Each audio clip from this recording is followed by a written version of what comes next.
कर चुका हूँ तुम्हारी कृपा मैं कुछ न बोलिए श्री सद्गुरु महाराज की जय। सत्संग पढ़ाए पत्रात्मा लाका पति खोरस्तु वही तारागण समुदाय सकल विरिन गल लाइए बिनु रवि रात मिल जाए। ऐसे बिन हरि भजन करेसा मिटहिन जीवन के कलेसा।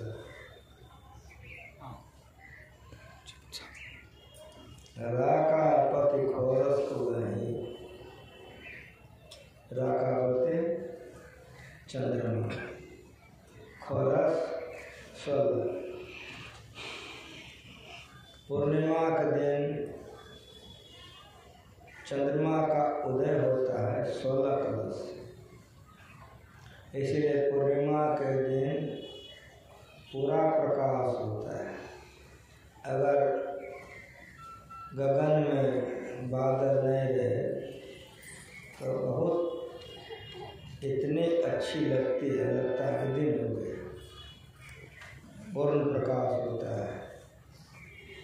गोसाई जी कहते हैं ऐसे ऐसे चंद्रमा आकाश में 16 तो उग गए। एक चंद्रमा ने 16 चंद्रमा उग गए। तारागण समुदाय जितने तारागण हैं ताराओं में भी प्रकाश है। सभी तारागण झुंड के झुंड आकाश में उग जाएं। सकल गिरिन दबलाइए पर्वत, धरती पर जितने पर्वत हैं, जितने पहाड़ हैं और जितना जंगल है, सभी पर्वत पहाड़ जंगल में आग लगा दिया जाए एक के बार।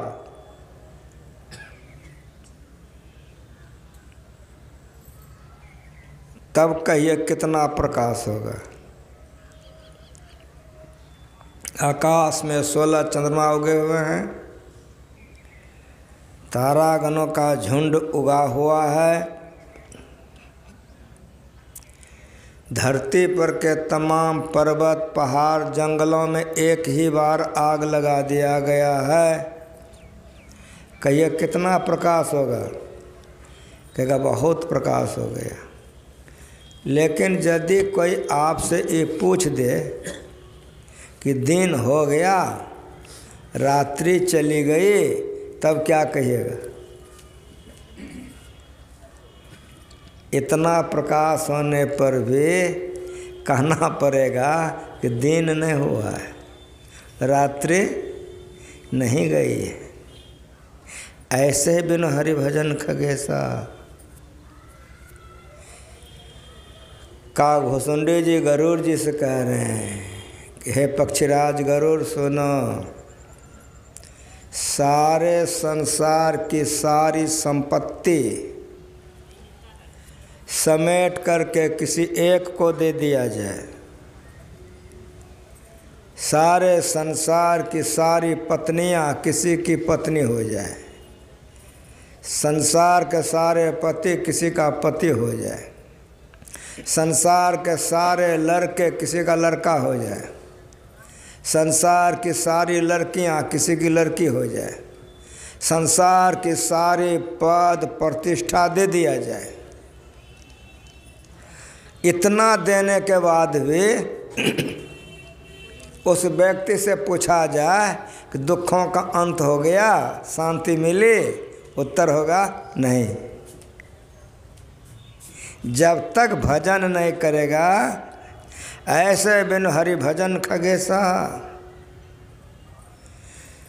जब तक कि परमात्मा का भजन भक्त नहीं करेगा, मिटहिन जीवन केर कलेसा, विपत्ति का नाश नहीं होगा, दुखों का अंत नहीं होगा। इसीलिए यदि सुख शांति चाहते हैं, संसार के तमाम पदार्थों को भक्तों ने त्याग दिया है और अपने जीवन में भक्ति को अपना लिया है। जिन्होंने अपने जीवन में संसार का परित्याग करके भक्ति को अपना लिया, उस संसार में धन्य धन्य हो गया, वह कृत हो गया। ऐसे बिनु हरि भजन खगेसा, मिटहिन जीवन केर कलेसा, दुखों का नाश नहीं होगा। और अभी जो पाठ में आपने सुना,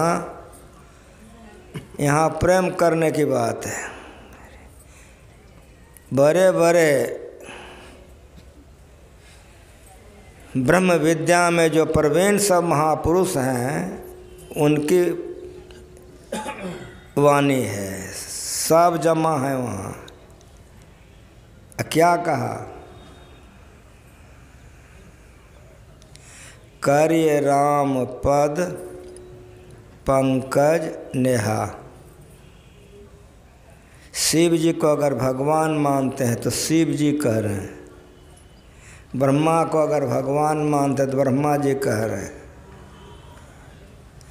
सुखदेव मुनि, सनक सनंदन कुमार, जो ब्रह्म विद्या में प्रवीण हैं, ये सब कह रहे हैं प्रेम करने के लिए। लेकिन किन से? पति से कि पत्नी से? मकान से कि संसार से? हम लोग यही कर रहे हैं। इसीलिए हम लोगों को शांति सुख नहीं है, प्रेम करना है, दिशा गलत हो गई है। जो विषयों से प्रेम करेगा वो दुर्गति की ओर बढ़ता जाएगा।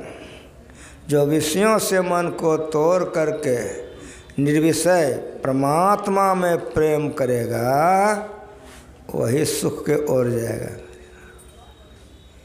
करिय राम पद पंकज नेहा। जिन्होंने परमात्मा से प्रेम किया, वो आज धरती पर अमर हो गया, अमर हो गया। जिन्होंने परमात्मा का परित्याग करके संसार से प्रेम किया, वो संसार में मरते जन्मते दुर्गति में पड़े हुए रह गए। इसीलिए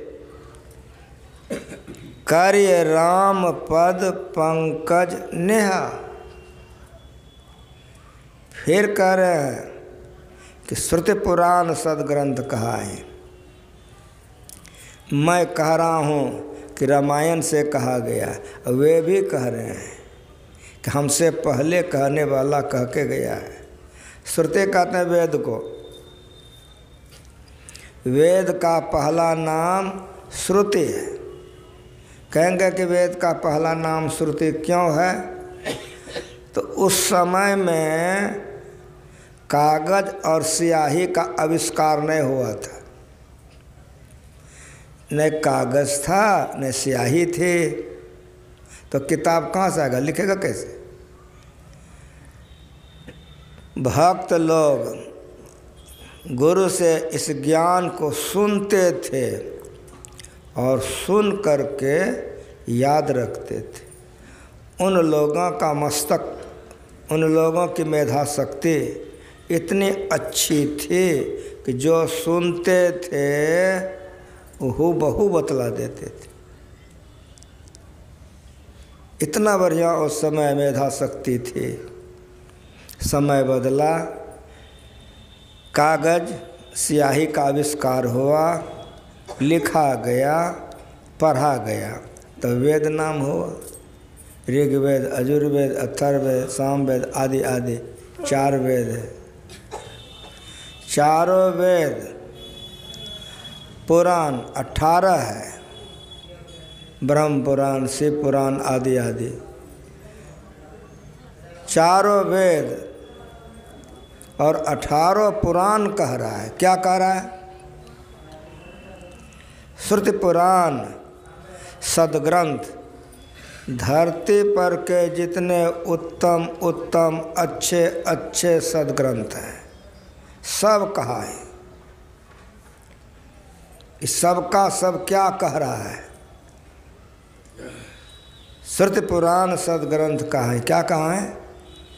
रघुपति भगति बिना सुख नहीं। अगर सुख चाहते हैं तो ईश्वर की भक्ति कीजिए। वहाँ आया कि प्रेम कीजिए और यहाँ आया कि भक्ति कीजिए। और गुरु महाराज ऐसे गुरु हम लोगों को मिले हैं, सिखा के गए हैं, हम लोग अभी गाए हैं।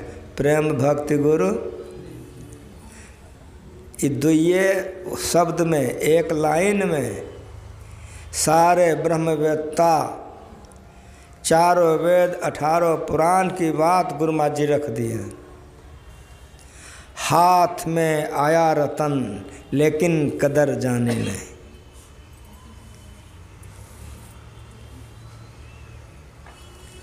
आपके हाथ में बहुमूल्य वस्तु है, चिंते नहीं है तो फेंक देंगे। इसी तरह से जो सत्संग करते हैं, इस ज्ञान को समझते हैं, तो उसका जीवन धन्य धन्य होता है।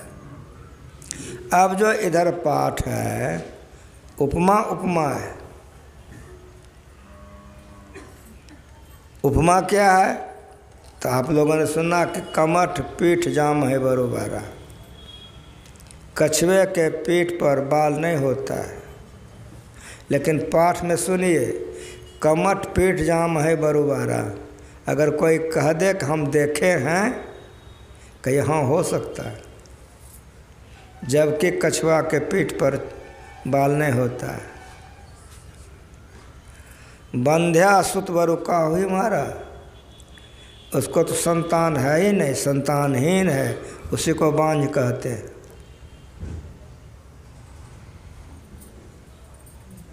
बंध्या सुत बरुका हुई मारा। हमको उत्कल प्रदेश में एक भक्त हो चुके हैं, बंध्या सुत पर हमको ख्याल पड़ गया। हम पढ़ते रहते हैं, कुछ गुरु महाराज जी से अधिक सुने।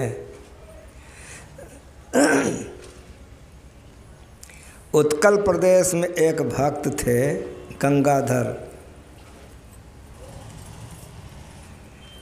बड़े अच्छे भक्त थे। वे गृहस्थ थे, उसकी पत्नी का नाम था श्रेया। दोनों पति पत्नी में बड़ा मेल था। दोनों भक्त भक्तिन थे, अपना कमाते खाते थे, मस्ती से रहते थे। लेकिन गंगाधर गरीब मिजाज के थे। वे थोड़ा सा वाणिज्य करते थे, कुछ वस्तुओं को हाट में ले जाकर बेच लेते थे। उससे जो मुनाफा होता था, पति पत्नी खाते थे, भक्ति करते थे।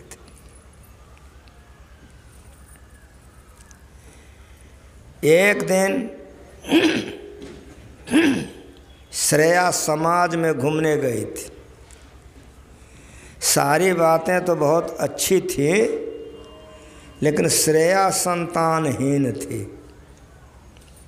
तो जो संतानहीन होते हैं उसको लोग बांझ कहते हैं। जो बच्चा बांझ रहता है, बच्ची, तो लोग उसको अच्छे दृष्टि से नहीं देखते हैं। अगर नज़र पड़ गया तो यात्रा खराब हो गई, तो ये समाज में बहुत गलती रिवाज है, रीति। वो जो गए थे, श्रेया को इसी तरह का ताना सुनने के लिए मिल गया, तो उसके कलेजे में लग गया। वो आ गए आंगन, आंगन में बैठ के रोने लगी। गंगाधर उधर से आया कि क्यों रो रही हो? कि हमको आज लड़का ला दीजिए, हम संतानहीन हैं, लड़का नहीं है, लोग हमको बांझ कहता है, और हमको देख करके लोग छिपते हैं, क्या क्या कहते हैं। वो रो रही है, गंगाधर मुस्कुरा रहे हैं। गंगाधर ने कहा, पगली, जो संतानहीन होता है उसके लिए ये बातें हैं, तुम तो संतान वाली हो, तो फिर तुम क्यों रो रही हो? कहा, हमको कहाँ संतान है? कहा कि सुनो, भक्ति करती हो ना? कहा हाँ। कहा, भगवान बेटा होता है। पुत्र मन बूझती हो, जो नरक से त्राण करे। जो भगवान का भजन करेगा, भक्ति करेगा, नरक होगा उसको? तुमको तो भगवान है, ये है बेटा, है ये। गंगाधर बहुत समझाया। अंत में श्रेया ने कहा, हम सब में नहीं जानते हैं, हम यही जानते हैं कि हमको ला दीजिए पुत्र। कहा ठीक है, आज ये ला देता हूँ। वो बाजार जो गए सामान बेचने के लिए, सामान बेचकर जब लौटने लगे तो भगवान श्री कृष्ण की एक मूर्ति जो ठोहनियाँ पार रहे हैं, बड़ी अच्छी मूर्ति संजोग से उनको मिल गई। खरीद कर वे लेते आए। श्रेया थी बैठी, गोदी में दे दिया कि तुम कहती थी ना, तो लल्ला को ले आया हूँ, ई ले। समय पर इसको स्नान कराओ, समय पर भोजन कराओ, समय पर इसका कपड़ा बदलो, सब सेवा करो। समय समय पर सेव करने लग गए। रात में जब सोवे तो बीच में भगवान को सुलावे। कहा, श्रेया, कहाँ? इधर तुम सुतो, लल्ला को बीच में सुता, नहीं तो इधर उधर करेगा और नीचे उतरेगा, टांग और तोड़ लेगा। इसको बीच में सुता। जरा लगे तो इसको ई ओढ़ा, ये कपड़ा ओढ़ा। और जब हाथ जाने लगे श्रेया, हाँ, तो लल्ला को अकेले मत छोड़ देना, उसको देखते रहना, फिर रह जाए। मेरी बात सुनी कि नहीं तुम? ठीक से देखते रहना, नहीं तो उतरेगा, गिरेगा, टांगोर तोड़ लेगा, रोएगा। फिर देखते रहना, कई बार आवे कई बार जाए, तब जाए वो बेचने के लिए।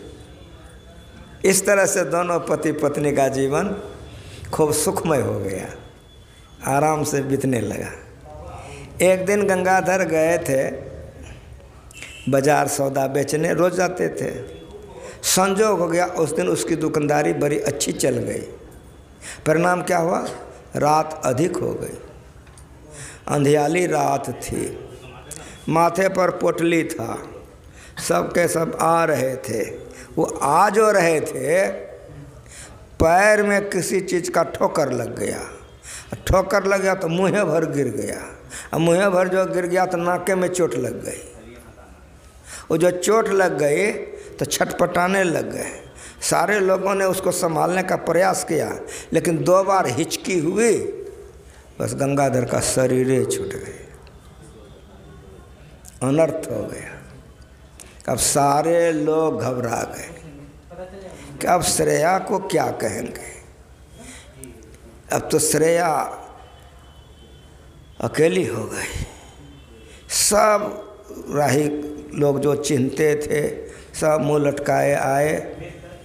आकर के श्रेया से कहा कि आज तो बड़ा अनर्थ हो गया। कहा, क्या हो गया? कहा, गंगाधर आ रहा था, रास्ते में पैर में उसको चोट लग गई, वो गिर गया। हम लोग उसको संभालने का प्रयास किए, लेकिन चोट इतनी अधिक लगी थी कि 2 बार हिचकी हुई, शरीर छूट गया। जैसे बोला कि शरीर छूट गया, कि श्रेया पूछी कि क्या कहते हैं? कहा, ठीक कहता हूँ, गंगाधर का शरीर छूट गया। सब रोने लगा। अब तो श्रेया लगी रोने, रो रही है, हिला रही है कि लल्ला सोया रहेगा रे, बाप मर गया तेरा। लल्ला सुन रहा है, खाएगा क्या? तेरा बाप मर गया। हिला रहा है, रोते रोते बदहोश होने लग गए। लल्ला लल्ला तेरा बाप मर गया, लल्ला लल्ला, बस लल्ला लल्ला करते करते बदहोश होने लगे। अब गिरेगी कि भगवान उठ के बैठ गए और बोले कि माँ तुम अपने को संभाल करके बैठो। श्री सद्गुरु महाराज की जय। पिताजी मरे नहीं हैं,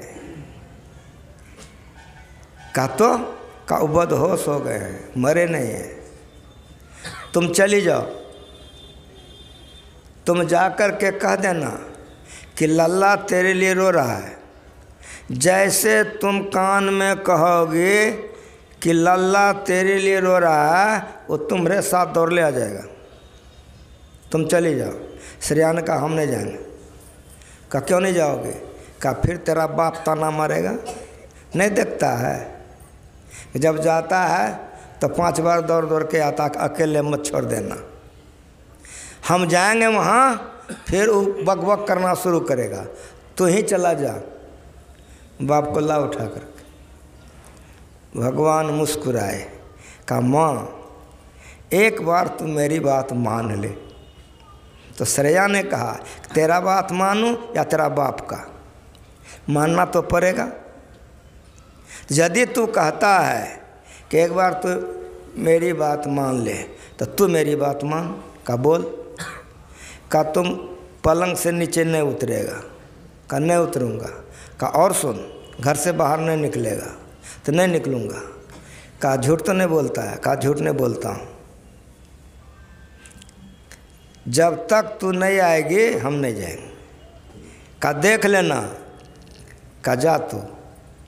श्रेया निकल गई घर से, आई पति के चरणों में प्रणाम की, प्रणाम करके मुँह के पास गई और कान में बोली कि बड़े आराम से सोए हैं, अब पता नहीं है कि लल्ला कितना रो रहा है।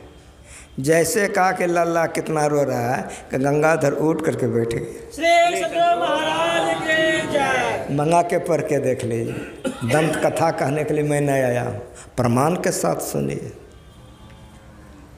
ये भक्ति में बल है, लेकिन पाखंडपना भक्ति में नहीं, कलेजे के भक्ति में, सही भक्ति में। गंगाधर उठ के बैठ गया। जैसे गंगाधर का आँख खुला कि सुरवे हो गया। इतना तुमको समझाएं, कहीं मात मानी तुम, यहाँ कहे आ गए। वो अकेले होगा, लल्ला गिर जाएगा। कहा हम ही को कहते हैं, अपने जो आराम से सोए थे सो ख्याल नहीं है। अब गंगाधर एकदम तेजी से एकदम झटके जा रहा है, बक बक करते जा रहा है। ये भक्ति है। प्रेम बिना जो भक्ति है, सो निज डिम्ब विचार, उदर भरन के कारणे जन्म गमायो सार। इसीलिए प्रेम भक्ति गुरु दीजिए। अगर ये हो जाएगा वही जीवन जीवन हो जाएगा। ये नहीं होगा तो जीवन जीवन नहीं होगा। आ रहा है एकदम झटके तेजी से। श्रेया स्त्री है, पुरुष के बराबर नहीं चल सकेगी। आया, पैर हाथ धोया, अंदर प्रवेश किया। जैसे बैठा तब तक श्रेया भी आ गई। तो जैसे गंगाधर बैठे कि भगवान गोद में बैठ गए। भगवान को गोद में बैठना था कि गंगाधर रोने लगा कि लल्ला तुमको छोड़ करके 1 मिनट मेरा मन नहीं करता है कि हम कहीं जाएं। यही प्रेम भक्ति है। को बढ़िया सुनिए, पाठ भक्ति का है। गाल बजाना अलग है, कलेजे का प्रेम अलग है, वो छिपता नहीं है। प्रेम और दुश्मनी नहीं छिपता है। काल अल्लाह तुमको छोड़ करके जाने की जरा सा भी इच्छा नहीं होती है, लेकिन करूं तो मैं क्या करूं। मेरे साथ बड़ी लाचारी है। अगर कमाने नहीं जाऊं तो फिर तेरी माँ तुम खाओगे क्या। इसके चलते कलेजे में पत्थर रख करके तुमको छोड़ करके मुझे जाना पड़ता है। जैसे कहा जाना पड़ता है, भगवान ने कहा कि पिताश्री चिंता मत कीजिए, आज से आपकी गरीबी भी चली जाए। श्री सद्गुरु महाराज की जय।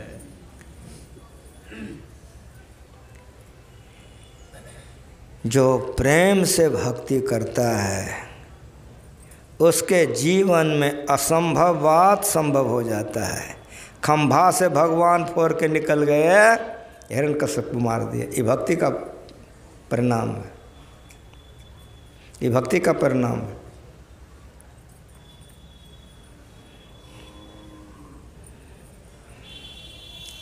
धनुष भंग नहीं हुआ, सारे राजा लोग चले गए। अब कल एक दिन की अवधि है। जनक जी बहुत उदास हो गए, आँख डबडबा आया। जनक जी और जानकी की माता जी दोनों परस्पर बात करने लग गए। अब जानकी कुमारी रह जाएगी, अब तो एक दिन कल बचा है। और सारे भूपदीप जितने दिग्गज सब आए थे सब लौट के चले गए। ये लोग नहीं भरोसा हो गए थे। माता पिता को दुखी देख करके माँ सीता को अच्छा नहीं लगा, घर से निकल गए। जनक जी का एक फुलवारी था, उस फुलवारी में गौरी जी का मंदिर था। उसी मंदिर में सीता जी पहुंच गई और पहुंच करके स्तुति करने लग गई गौरी जी की। रामायण में उल्टा के पढ़िए।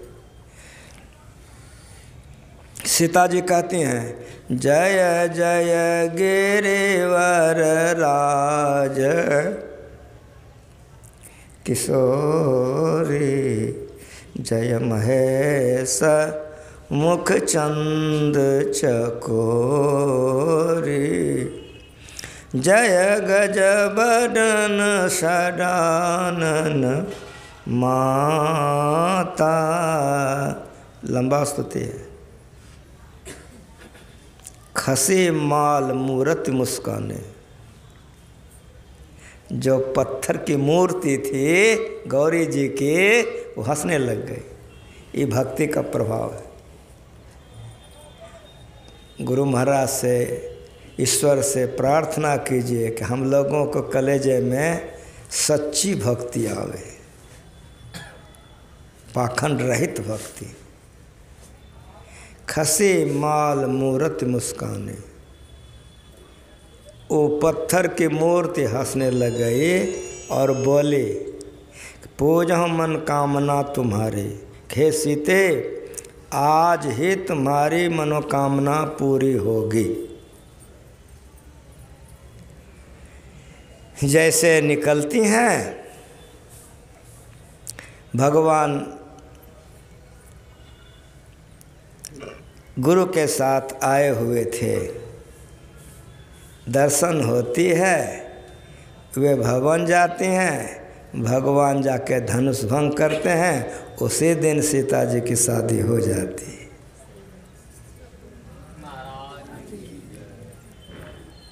खसी माल मूरत मुस्कान, पत्थर हंसने लग गई, अब बोलने लग गए। ये भक्ति है। हिमते अनल प्रगट बरु होई, हिम कहते हैं बर्फ को। पत्थर में पत्थर मारिए चिंगारी निकलेगा, बांस में बांस रगड़िए आग निकलेगा,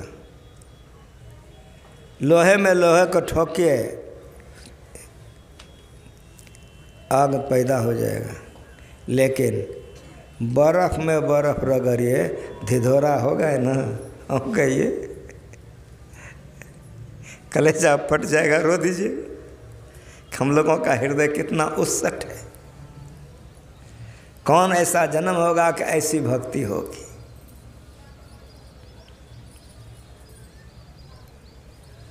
हिमते अनल प्रगट बरु होई। काक भुसुंडी जी कहते हैं, गरुड़ अगर कोई तुमको कह दे कि बर्फ़ में बर्फ़ रगड़ कर हम आग पैदा कर लिए तो कह देना हो सकता है, लेकिन विमुख राम सुख पावन कोई।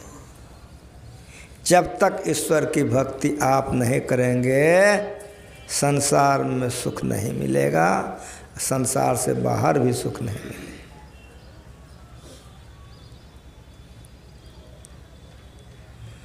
फूल है नभ बरु बहुविधि फूला। नभ कहते हैं आकाश को।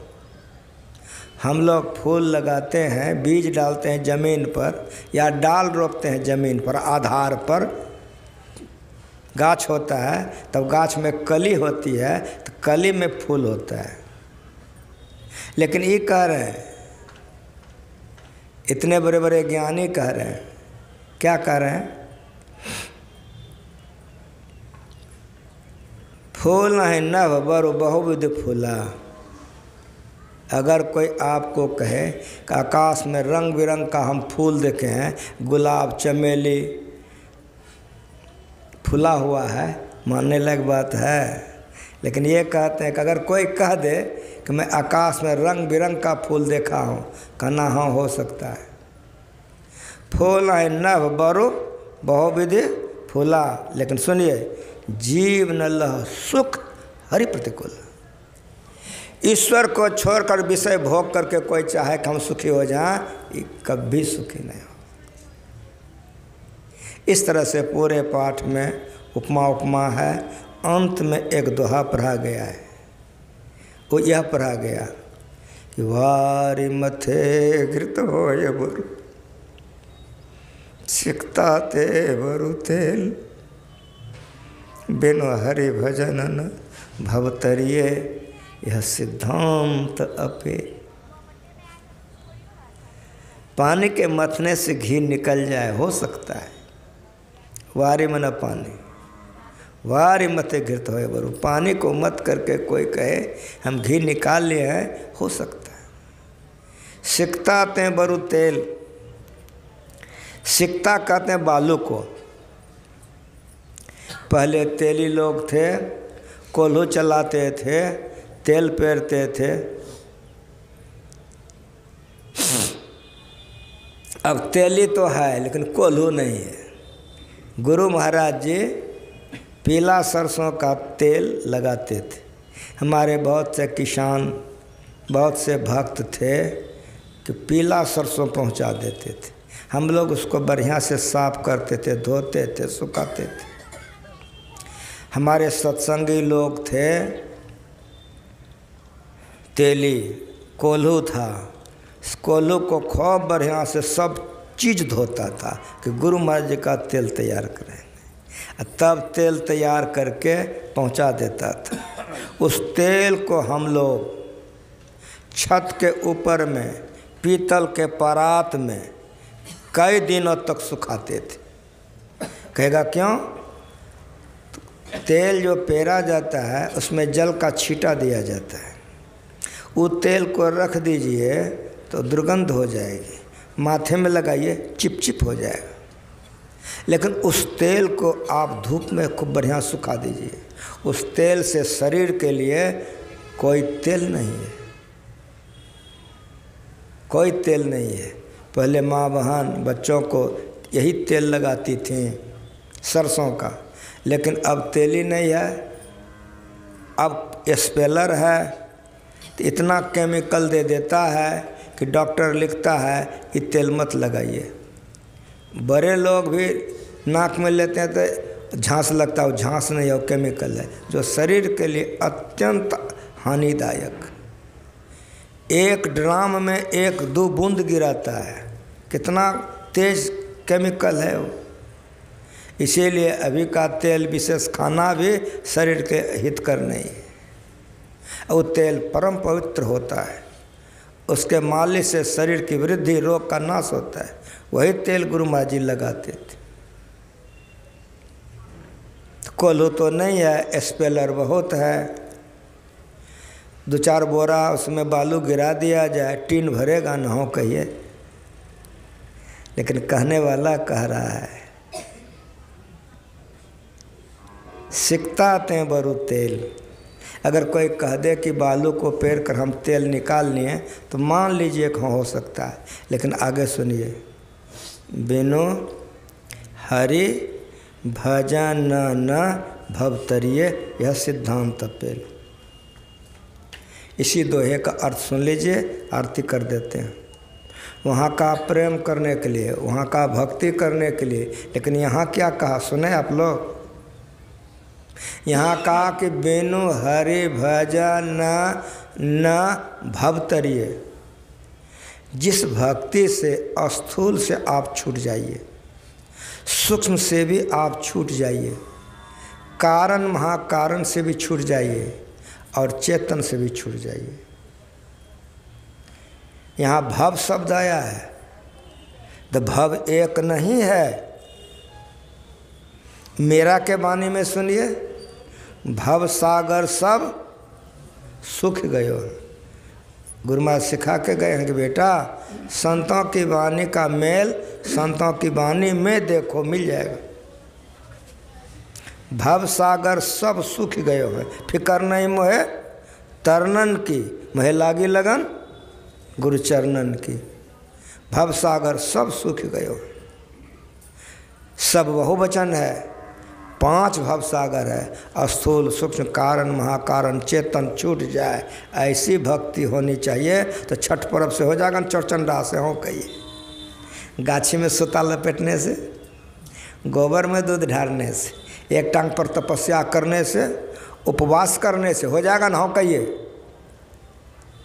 भक्ति ऐसी होनी चाहिए कि भवतरिये, यह सिद्धांत अपेल। वह भक्ति क्या है? जिस भक्ति से भवतरिये, वही अभी आप लोगों ने पाठ किया है कि बिंदु ध्यान विधि नाद ध्यान विधि। जैसे बिंदु पर अपने को प्रतिष्ठित करेगा, स्थूल शरीर संसार से ऊपर उठ जाएगा। बिंदु में तह नाद बोले, रैन दिवस सुहावनम, बिंदुपीठ भिनिर्भिद्या नाद लिंग उपस्थितम। वहाँ शब्द की पकड़ हो जाएगी, और शब्द के सहारे क्या होगा? प्रति एक पै चढ़ी जाय के, अगर ये गो रहता तो नहीं होता, कई है, इसीलिए प्रति एक पै, सूक्ष्म से कारण पै, कारण से महाकारण पै, शब्द के सहारे प्रति एक पै चढ़ी जाय के, निज नाह खोजना, पंचम बजे धुर घर से जहाँ आप विराजें, गुरु की कृपा से मैं ही तहाँ पहुँच खोजना। बाहरी भक्ति से नहीं होगा, ये आंतरिक भक्ति है, इसका भेद गुरु जानते हैं। जो गुरु से यह जुक्ति ले लेते हैं तो भवतरिये वाला भक्ति करते हैं। जो गुरु से इस जुक्ति को नहीं जानते हैं, भक्ति तो करेंगे, दर्शन तो होगा, लेकिन भवतरिये नहीं होगा। भवतरिये तब होगा जब भक्ति की प्रकाष्ठा पर जाएगा।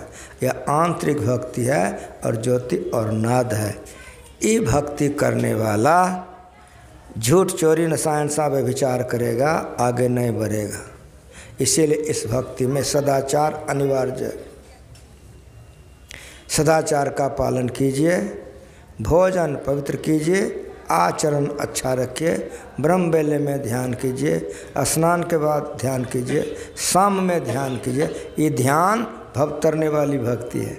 अंतर अंतर जीवात्मा बढ़ेगा और एक समय ऐसा आ जाएगा कि आत्मा परमात्मा में मिल करके मोक्ष हो जाएगा। इन्हीं शब्दों के साथ प्रेम से बोलिए श्री सद्गुरु महाराज की जय। माइक दीजिए रजनीश बाबा को, एक भजन गाएंगे, आरती होगी, उनका हिस्सा समय हम रख दिए। भजमन हो जाएगा, मंगलवार है वहाँ दे दीजिए भजमन, कह दीजिए का भजमन भजने न है, हाँ। उन्हीं को दे दीजिए। श्री सद्गुरु महाराज की जय।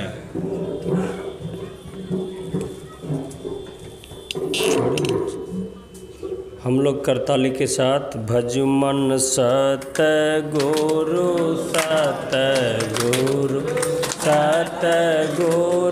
जी भजमन सतगुरु सतगुरु जी भजमन जीव चेतावन